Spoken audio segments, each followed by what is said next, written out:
Hello and welcome again to Leicester Spot Diagnosis, the page that uses social media to enhance peer-led medical education, because let's face it, students spend a lot of their time on Facebook, so might as well make good use of it.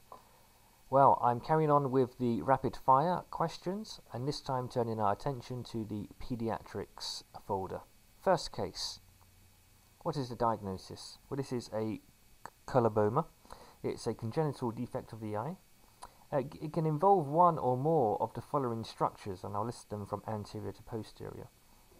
It can affect the cornea, the iris, the ciliary body, the lens, the retina, the choroid, and optic disc. It can affect any of those, so it's a spectrum of severity.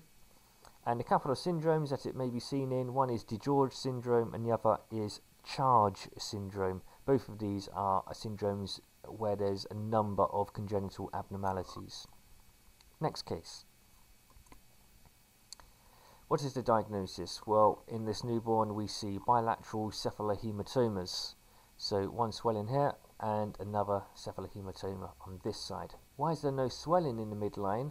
Well, it helps to understand what a bilateral cephalohematoma is. So this is a hematoma underneath the pericranium, so underneath the periosteum around the skull.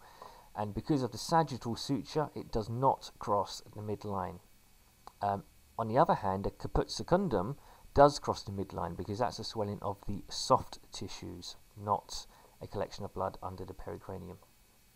Okay, next case. Oh, one more thing to say about that.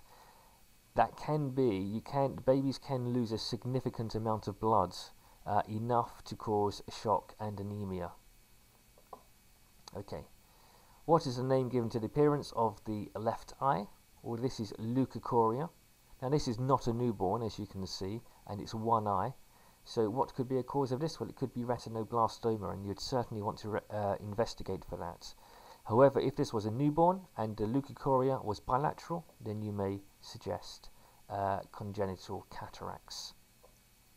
Next case. Diagnosis. Well, here you see a single palmar crease, sometimes known as a simian crease.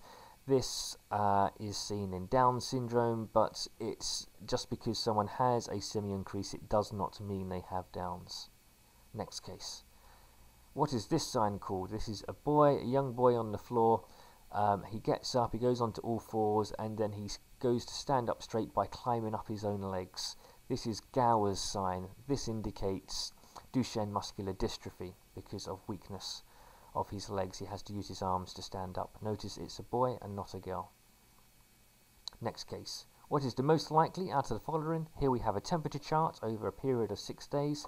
Is it a viral infection, malaria, abscess, or bacterial pneumonia? Well, viral infections do not normally cause such a severe pyrexia. They're normally low-grade fevers. Malaria does cause a cyclical spike in fever. An abscess causes a spike in swinging fever, but it will be more erratic than what we see here. Here it's very regular. Or a bacterial pneumonia, you'd expect it to start high and to come down with treatment.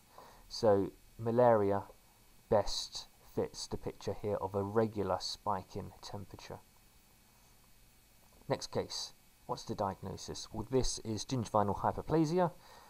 A drug that can cause this, phenytoin, can cause gingival hyperplasia. And two diseases that can cause this, leukemia and scurvy, vitamin C deficiency. Okay, thanks for watching. If you haven't found us on Facebook yet and you've seen us on YouTube for the first time, find us on Facebook. We are Leicester Spot Diagnosis. Thanks for watching.